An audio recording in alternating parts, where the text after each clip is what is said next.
Yes. All right. Hey, Calvin. Dave, All right. you ready to get started? Yeah. Dave from the Hammer MMA. How are you? Doing good. How are you? I'm very well, thank you. So this is your very successful fight over a top-ranked middleweight, but you still seem to want to go back to welterweight. With the difficulties in making the weight cut to welterweight that you've had before, what are you going to change anything different to get down there, or do you want to maybe take another middleweight fight or two while you adjust? You know what? I think if I'm offered a fight that interests me at 185s, and I don't see why I wouldn't stay here. But I think my 170s is my optimal weight class. I took this fight as a favor for the UFC. I knew they needed a replacement for Rashad Evans, so I stepped in, and I heard they need another replacement in Brazil with Vitor Belfort. So if they want to make that happen, then So that's the fight that would interest you? I'm willing to step up and do that as well. Hi, Calvin. Congratulations on your win. Thomas Lee, Ryerson Television. What was your game plan going into fighting Tim Kennedy tonight?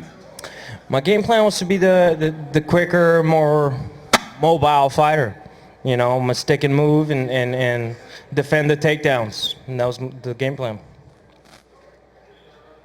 Kelvin, can you clarify what Vitor Belfort fight are you talking about? I heard that he's going to need a fight in Brazil. I'm willing to step up and take that fight if they need to. A fight against Vitor? Yeah. Okay. That was offered to you? It was not offered for me, but that was just something I had in my mind. Okay. Can you expand a little more on the reason as to why you would even consider going down at 170, because you've missed weight by 10 to 5 pounds twice now. You look so good. You're doing amazingly well at 185. Why would you do this to yourself? I feel like the 170s is my optimal weight class. My height and my reach is at a disadvantage at 185s. These guys are over 6 feet tall and have a major height and reach advantage over me. So I feel like 170s is where my body type fits best. But even all that stress that you put on your body, is it worth it? No, but again, I get too heavy outside of camp, and that's my problem. I like to eat my Mexican food, and it shouldn't be that way. My whole camp is concentrated on losing the weight that I gained outside camp. So it just shouldn't be that way. I was able to get away with it the last few fights, but the older I get, the harder it is to cut the weight. And I think if I change my lifestyle up a bit and create a better lifestyle where I'm at a better weight outside of training camp, I think it'll be a better fit.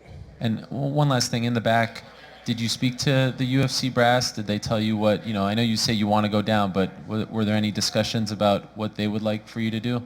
No.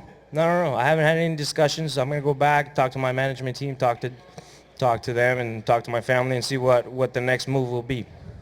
Thank you. Thank you. Kelvin, you had a great performance tonight, obviously getting the finish against Tim Kennedy. Was there ever a point in the fight where you felt you weren't going to be able to finish him because you were landing a lot of shots on Kennedy and he wasn't going down? Yeah. I mean, every fight I feel like I don't know if I'm going to finish. I don't know what's going to happen. But, yeah, obviously the plan is to go in there and finish in the first round if I can. But Tim's probably one of the most durable guys in the sport, one of the most durable guys in the division. So I wasn't surprised if I wasn't going to be able to finish him. And just one more thing, you talked about going down to welterweight. If I remember when I spoke to you pre-fight, the plan is to work with George Lockhart if you were to go down to welterweight. That's sort of what you were saying? Yes. Okay, and what are some, why do you feel like he's sort of the best option for you as far as, getting down to that weight class? I've worked with him before, and he's gotten me down to 170s pretty easily, and I think like he's probably one of the best in the game right now as when it comes to nutrition and weight cutting. Calvin, oh, sorry, is this on? Can people hear me? Okay. Calvin, sorry, I'm with Alex Lee with the score.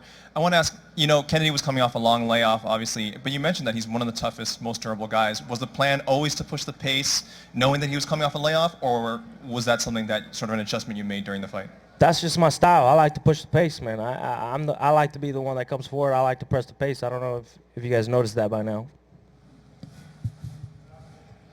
Hey, Calvin. So after a victorious win, how are you going to celebrate tonight, or just take it easy, rest off for the next fight? Man, I got a flight in 5 hours, so I'm just gonna go home, pack my stuff, and take a little break and take a nap and go to the airport.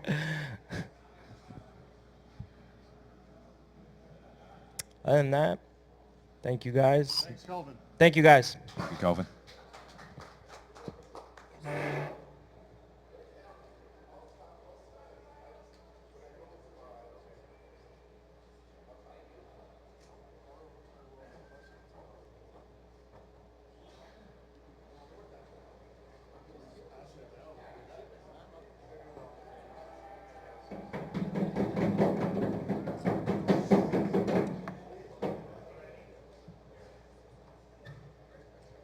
I'll put this next to it. That way it's fucking two sponsors.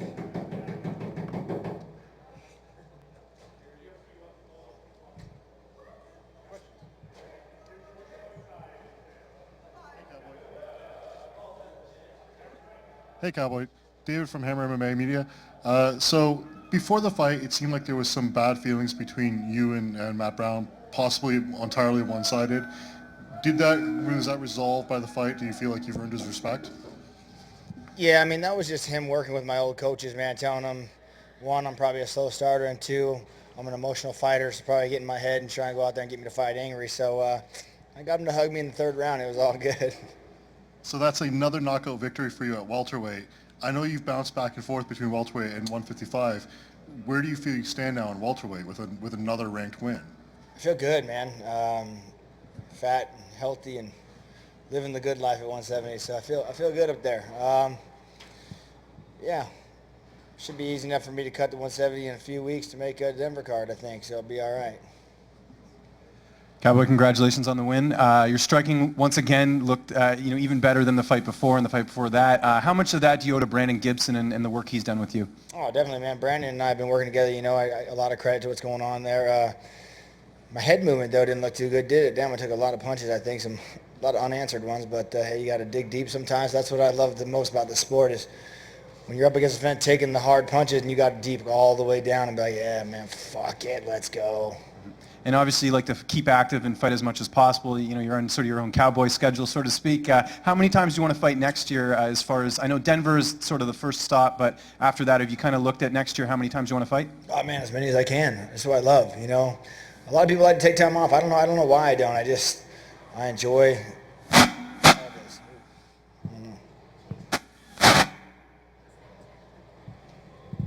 Me? Yeah.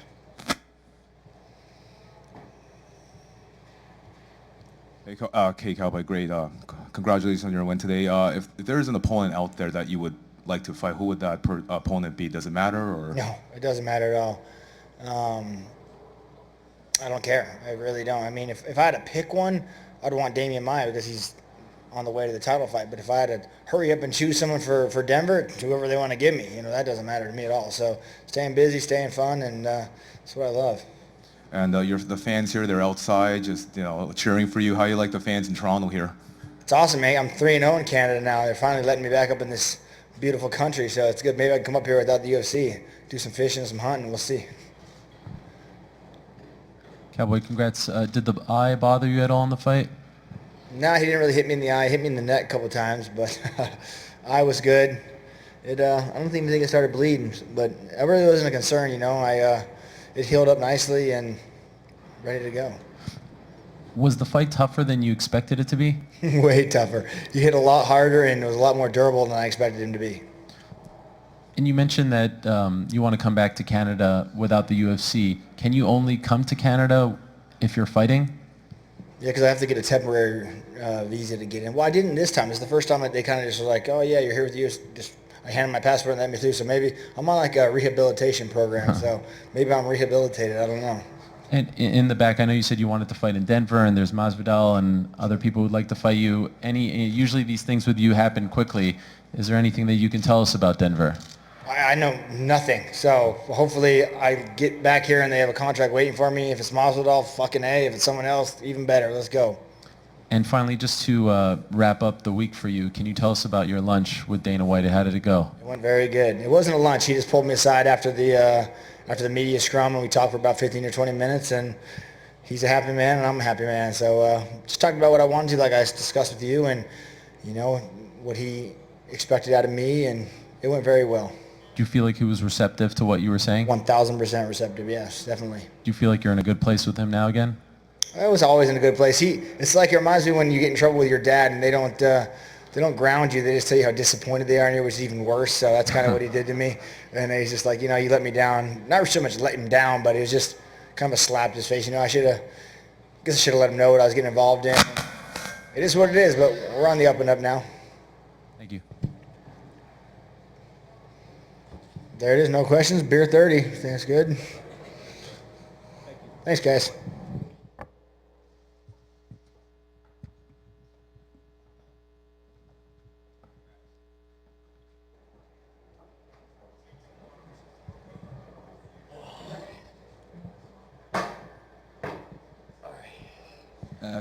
Down the front here. First of all, congratulations. Absolutely sensational fight this evening. You've had an hour or so to kind of, take it all in. And what was kind of the reception like when you got backstage from everyone? And, what were people saying to you? It was a little overwhelming. It's just, I didn't get hurt that bad. My head's clear, but it was just so chaotic. I don't really remember the fight. So everybody's just saying how great of a fight it was, and I was like, well, I guess it was if you guys keep saying it. Yeah, it certainly was. Talk to me about the time in the second round. They seemed to have you in a bit of trouble, actually. It was a back and forth fight, and he obviously had his moments. Did you ever feel in real trouble at all?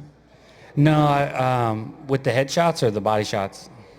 Or both. It must have both. At the very end of the second, he hit me with a knee that hurt, and then I kind of tried to play it off, and he went right back to my body with a punch, so I knew that he saw. But when I had him rocked, and then I was with a huge flurry, and then he hit me with a shot and it backed me up, it was because I got tired.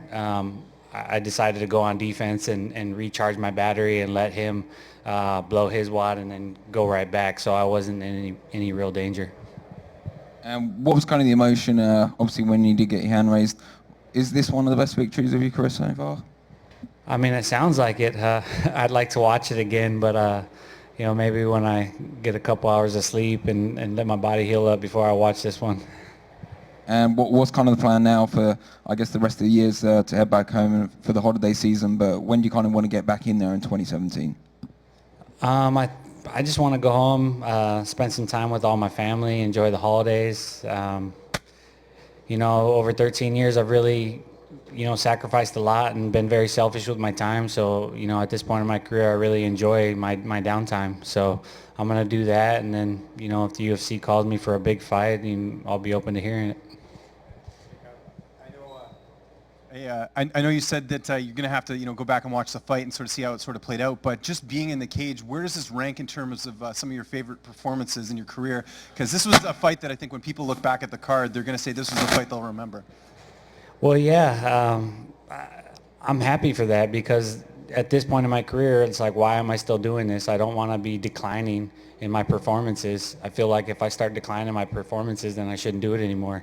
But I feel like after 13 years, I've been doing everything possible to get better, be better. My last two fights before this one, I had a specific game plan to, the things that Frankie Edgar exposed to me, I fixed, and I showed that. And then this fight, was another fight that made me think about my Max Holloway fight, that loss. So, I was challenging myself a lot in there, and being able to showcase my skills once again and be a better version of myself, just makes me happy.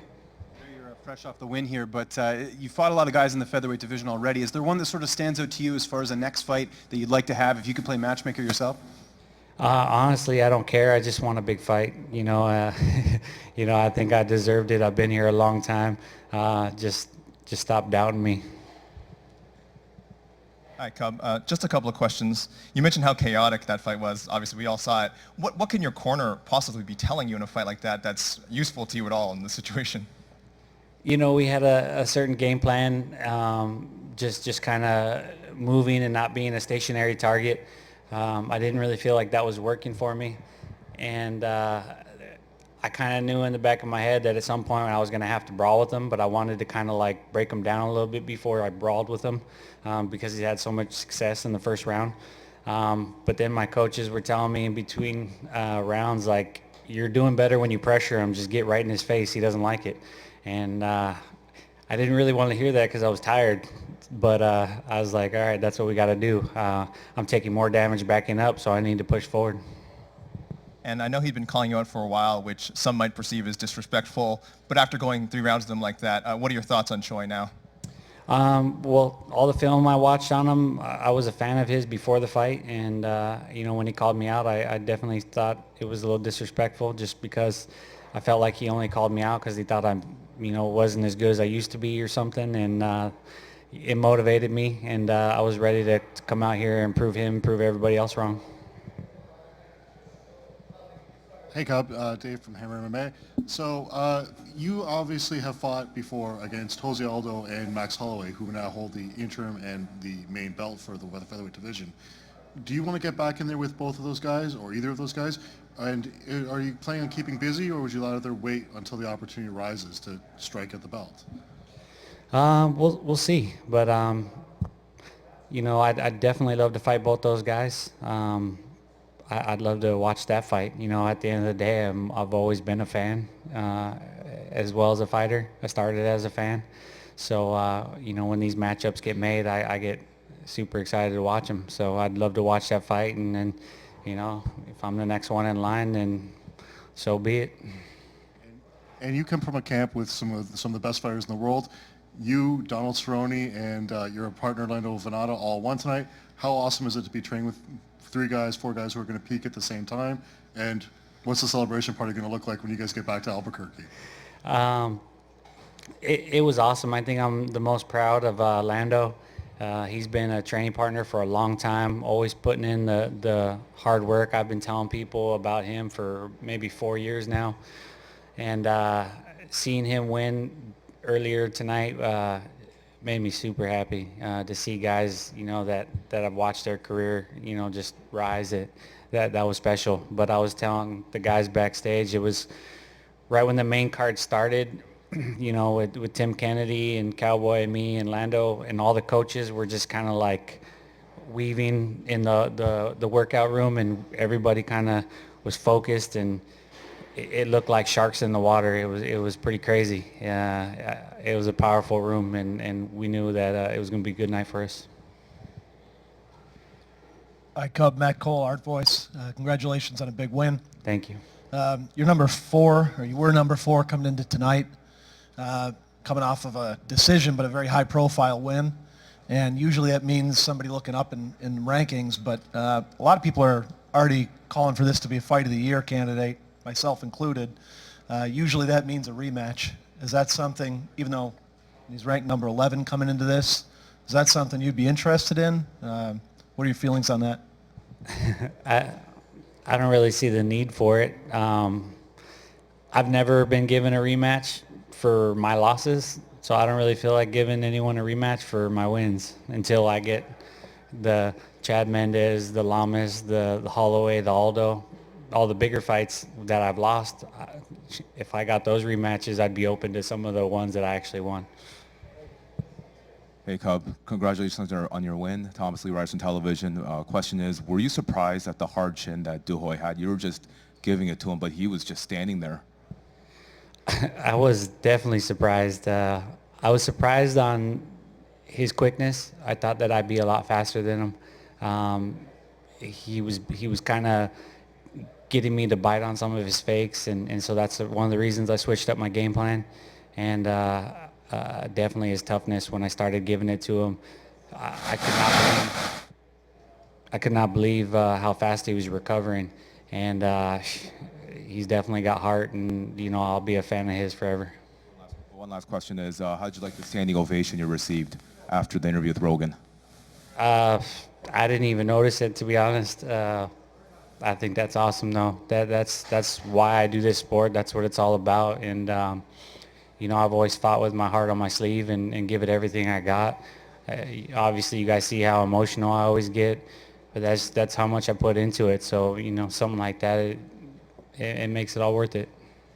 Hey, Cub over here.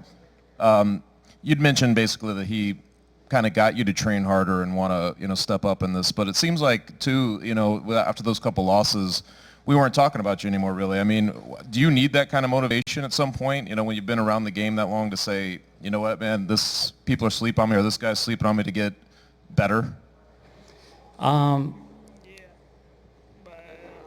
It's nice sometimes, but I've always showed up in shape. I've never missed weight. I've always been a professional. So I don't necessarily need that, but every fight's different. Every fight's a different journey. And so each one, you just kind of got to deal with it, the way it comes at you and make the best of it. So this one in particular, I was fired up for, and, it turned out to be a great fight. Cub, just here. You say yourself, you were a fan before you were a fighter. There was a moment there at the kind of end of the second round, and the fans here in Toronto have waited 3 years for a good UFC event to be back here. There was a moment where the entire crowd were on their feet, and you kind of gave them that moment. Does that mean something to you, and did you kind of take a minute to kind of take it all in towards the end? Well, it definitely means a lot to me because there's a lot of people talking crap about this card, and it was the forgotten card, and I was a little disrespected by that. People were even talking about boycotting the card. So I was just like, okay, I never try to be in a boring fight. So, when we got, Cowboy added to the card and a couple other studs, the card just started to looking better and better. So I'm glad that people got their money's worth, and I'm happy to have contributed. Is there something about this place? Because 4 years ago you had a KO of the night here. Yeah, I wasn't really stoked about it because I don't really like the cold, but this is a beautiful city. I can't deny that I've had good luck here, and I'm glad I'm here. I'm glad I had the performance here, and I'm glad I was around a great crowd. Smart fight. Hey, Cup, congratulations. When you say, stop doubting me, who are you directing that to? The media, the people. It just, I was the number 4 ranked guy. This guy had a lot of hype, but I'm the veteran. I've been around. I caught a glimpse of the odds. I think I was at a negative 300. Doo Ho Choi was the favorite by negative 300. So, 3-1 underdog, that's pretty ridiculous to me. I know he had a lot of hype, but I feel like this was one of those matchups where there's this young guy who's doing so well, who, comes from a market that the UFC is trying to build, and they're putting in the veteran against him to try to build his name. Did you feel like you were kind of being backed into a corner? A little bit. They were giving him the opportunity to shine. I felt like he was getting a lot of hype, and I see why. There are some great Korean fighters. He's definitely a talent. He's fresh meat, and the featherweight division's been a weird division. All the guys at the top have been at the top for so long, and it's the fans. It's nice for them to get some new guys coming in, and I could see why they would want him to be right up in the mix. But I just felt like I wasn't going to let him make a name for himself off of me, and he could do it to somebody else, just not me. And as someone who is, on a roll and at the top of the division, how do you feel about the state of the division? With Conor leaving, he was the champion. He beat Aldo in impressive fashion. Do you feel like him relinquishing or vacating the title and not being a part of the division, do you feel like there's something missing? There's not that, that king to shoot for because he's gone now? No, not at all. I'm glad he's gone. Not a fan of the guy. He didn't want to defend his belt. I don't think anybody thought he was going to come back down to 145. It's obviously a hard cut for him. It was ridiculous. All these guys fighting great fights in the 145-pound division, and not having something to shoot for with a guy that's not even fighting in our weight class anymore. So I think at first people might talk and have negative things to say, but once Aldo and Holloway probably fight and things get cleared up and new guys are coming in, I think it's going to be for the better. One last thing. Are you not eager to jump back in there? Like you said, you're going to come back if the UFC offers you, a big fight. You said you've done this for 13 years. Are you going to be more strategic now with the kind of fights that you're taking? Have you reached that point? I think so. It's I got my UFC gym coming out, UFC Gym Costa Mesa. Me and Bisbing starting the gym, and I'm excited to get back to work. And it's going to open in a couple weeks. And I want to focus on that. I want to focus on just staying in shape and enjoying it. And I fought 3 fights, back to back to back, and I want to treat my body right. So I definitely will be excited for a big fight. Thanks. Cobb, one last question. So you mentioned you've always had a lot of love for your friend Groovy Lando. Did you see the kick, and how excited were you? Yeah, it was like 20 minutes before I had to check in downstairs to come over here, so we threw it on Fight Pass. And, I sparred him. He wasn't the style of guy I needed, but I sparred with him a bunch of rounds just because I knew that he would push me, and we would have some epic rounds. And, so I've seen all his moves before. I know what he does. I know what he brings to the table. I just think, he's the future. He's one of those guys. And he needed a big win to come back off after his loss because there was a lot of hype on him. And he performed, and, it just made me proud. And are you guys going to have a money fight with the $50,000 bonuses you're both likely to win? I'm going to try to teach him how not to spend it. I'm going to teach him how to be, real frugal and be smart with our money. Thanks, Cobb. Thanks, guys.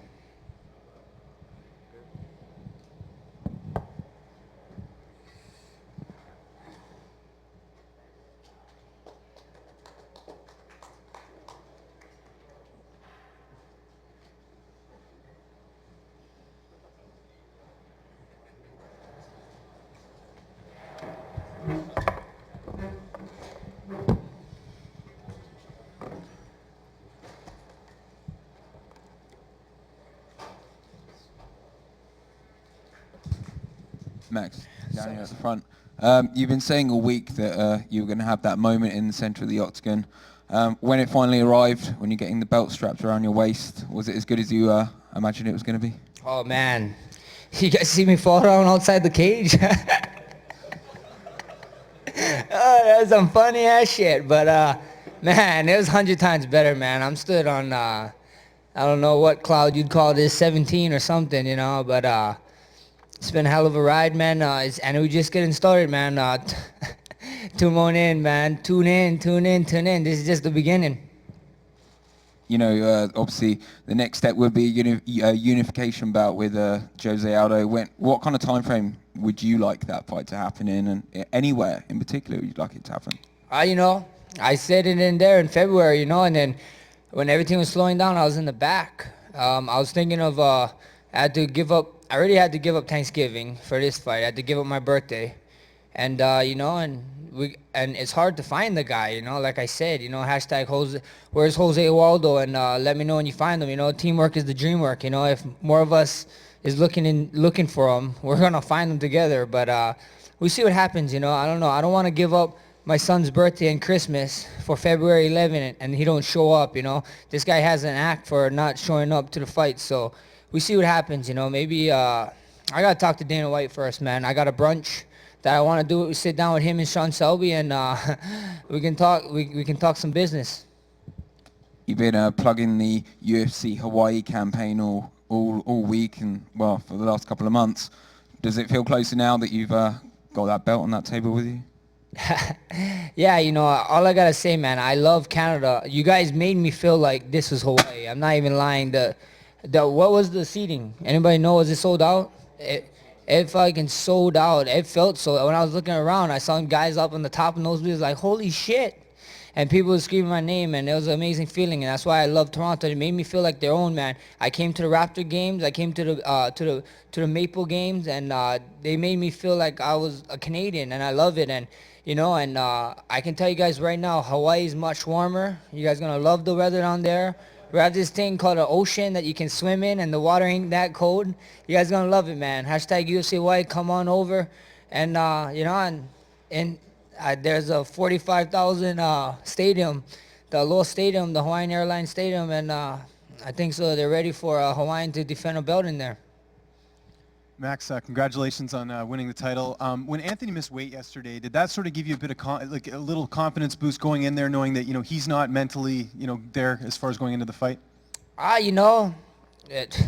Like I said, man, it is what it is. I just knew. I don't finish guys early. Everybody is like, oh, go in there, get a first round finish. That's just not what I do. And I like to take people in deep waters. I like to let them think that they can compete with me. And then all my finishes is later in the rounds. And I already knew, once I saw him miss weight, I was like, it's going to be a long night, my friend. And it sure was. And I got the finish. I got to go in there. I finished a guy that never got finished, and he prided himself in never ever being finished. And I heard I got 50 more K for that shit. So thank you, Dana White. Thank you, UFC. And, man, it's in the nickname, man. I'm blessed. Was there a point in the fight where you felt like you could finish him? Like you felt that, there was an opening there to finish the fight? Oh, yeah. When I spinning back kicked him. I showtimed him. Yeah. And I was like, oh, he didn't like that. And then I landed a roundhouse kick to his stomach. And I was like, and then he started staying still. I was like, oh, time is hard. And then when I was pushing him at the end, and I went for his neck, and I stopped, and I punched, and he kind of crouched. I was like, you're done now? So I was like, okay, he opened the door. I just had to push him through, and, I pushed him through, and now we're here. Last question, most important one here. Where did you get that tie? This is a secret, man. This is my look, man. It's a mirror. No, it's called a hex tie, man. It's shiny as shit. I'm over here. I wanted to let you guys know. Everything gold, baby. You gotta look inside this freaking jacket. Todd Dildsmith, you the man.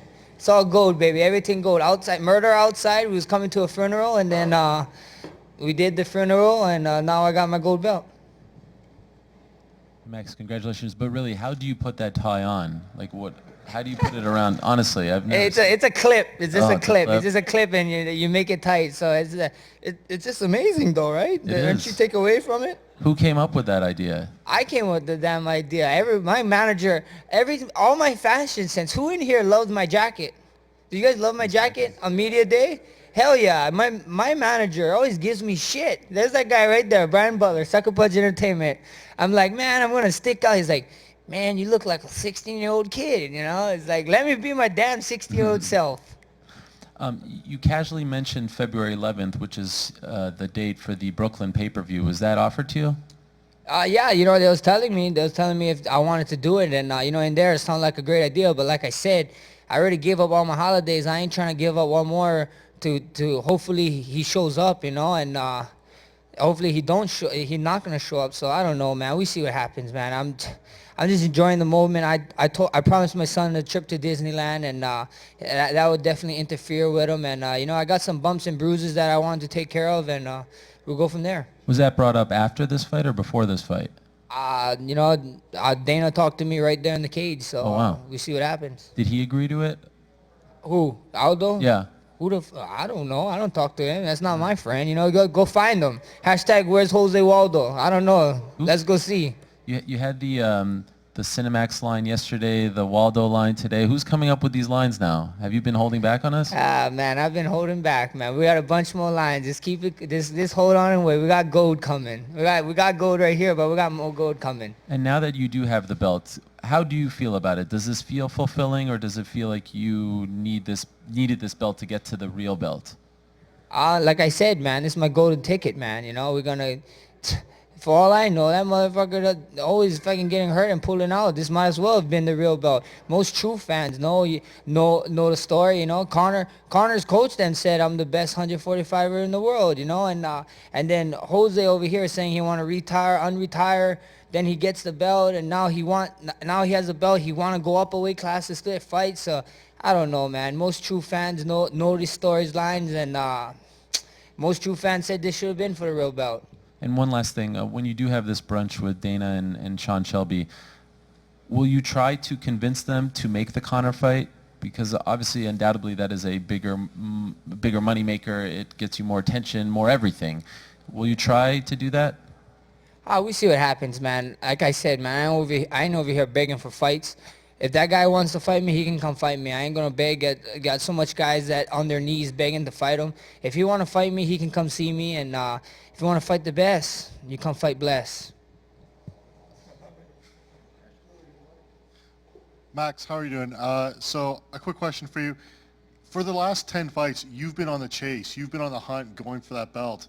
Now you've got the belt, and it seems like guys like Cup Swanson are like, we're glad to have a champion back in the division. We're glad to have something to shoot for. Does it change anything now that you've got the target on your back, now that you're the guy that people are going to be wanting to come after? No, not at all, man. Like I said, and shout out to Cub, man. That was a freaking hell of a fight, man. Motherfucker pulled true, man. I'm glad for that guy that he did his damn thing. And but yeah, you know, it is what it is, man. I tell you guys all the time, you know, we can enjoy this a little bit, but every fight I'm 1-0. You know, I'm looking for go 1-0. This belt ain't gonna change me, you know. It's only gonna change my bank account, and that's a beautiful thing. And you mentioned that, you know, obviously a lot of people are talking about having adventures in other divisions. What kind of pace are you looking to maintain at 145, and how many guys are you looking to fight as you extend your streak to however far it can go? Man, I want to be the best ever to ever done this thing. You know, I wanna be in the same position of Demetrius Johnson. That guy is, you know, he's just killing contenders. He's killing his division. That's what I want to do. You know, after I kill my division, I'm only 25, man. You know, I just turned 25. You know, you guys probably see me in the 55. Sooner than later, and we see what happens. You know, and you know, I'm just happy right now. I'm focused, you know, and you know, 45, the weight cut wasn't even that bad for me. You know, I still feel great. You know, I feel good. I probably cut more weight than Pettis for this fight. You know, but the difference between us is I know how to do it. You know, so and I did the damn thing. Hey Max, Thomas Lee, Ryerson Television. Congratulations on your win. Would you like to talk to Dana and try to persuade him to have that fight with Conor, maybe in Hawaii, your hometown? You know, if he's going to have that fight with me and Connor in my hometown, they better get the load of security guards, because there's going to have a bunch of UFC fights in the damn arena. Hawaiians is crazy. Hawaiians is fucking crazy. Nah, you guys laugh now, you know, but you guys think Brazilians and Irish fans is crazy. Hawaiians will punch someone. They don't talk. They just punch you. So they better have just as much as people that's going to be in that damn thing as security guards. We wild people, you know. We're fighters. All of us is fighters there. One more final question. You know, you love Toronto during this week. Toronto fans love you. Would you like to come back here again, fight again, headline in Toronto? Oh, hell yeah. Hell yeah. I would love to come back to Toronto. But please bring me back when it's not as cold. That's one thing I ask. But I love Canada, man. I love Toronto. Everything is great. Like I said, I'm a Toronto Raptors fan now. It's my first NBA game. I got to meet a legend in Wendell Clark, and I love this place, man. They treated me like their own. Everywhere I went, they're chanting my name. Even when I come in, at the open workouts, I got the biggest scream. Over here, I got the biggest scream. And they went crazy for me with that Drake song. So, you know, I got to show them some love. Hi, Max. Matt Cole from Art Voice. I've spent quite a bit of time in Hawaii, and you're absolutely right. That would be a great card, and it's definitely a warrior breed. That would be a great place to be. My question is, assuming that you do fight Aldo next, wherever that is, how does a fight like that, how do you approach it from a technical standpoint? Do you fight him, do you train for him in a different way than somebody like, say, Pettis? Oh, yeah. You know, Pettis was more of a, you know, a high kicker, and Aldo is more of a leg kicker, you know. So they're two different breeds, you know, everybody, though. You know, me, you know, I got the best coaches in the damn world, if you guys haven't figured it out already. But we go out there, we break down these guys, and we prove I'm the best in the world, you know. Aldo's just going to be another guy, man. We're going to go out there, Max Holloway going to do his damn thing, and you guys going to be scratching your guys' head and asking who's next. Congratulations again. Thank you. Question. Anthony Pettis said that after the fight he broke his right hand pretty much on the first punch. Did you notice that during the fight at all? I didn't notice it, man. He kept coming forward. He kept doing his damn thing, and he kept throwing it, so I didn't notice. You know, all I noticed is that I land the spinning back kick on him, then I land the body kick, and then he was hurt, you know, and went in the finish and got what I wanted to do. I wanted to go in there and finish a guy in Anthony Pettis, and, you know, I got the job done. Nice. And you said you're on cloud 14. What does the next 24 hours look like for you? You know, probably ice cream, donuts, pizza. We're gonna eat some barbecue here in a little bit.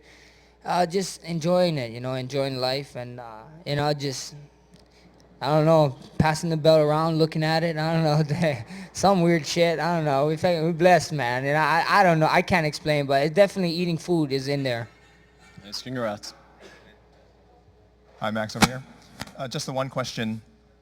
Now that you're the interim champion, are you willing, you know, in the worst case scenario where Aldo is for some reason unable to defend over the next 6 months or something, will you entertain an interim title defense? Of course. I'm the best man alive. Like I said, everybody always give me shit. Like, oh, why you want to fight Aldo? Why you not calling out Conor? You know, it's like, look, Conor's booked. Why I'm going to call out a guy who's already have a fight? I was looking out for Aldo. I thought he wanted to fight, and this guy is saying he's the best in the world. Come and prove it. You know, I don't believe in guys waiting for title shots. That means you fucking pussy. You don't believe that you're the best guy in the world, you know? I believe I'm the best damn guy in the world. If I got to defend this thing 10 times before I get the undisputed thing, that's what I'm going to do. I'm going to prove to you guys, prove to myself, and prove to everyone that I'm the best motherfucker walking on 2 feet. And you guys are all going to witness it. This is the Bless show now, you know? I'm taking over.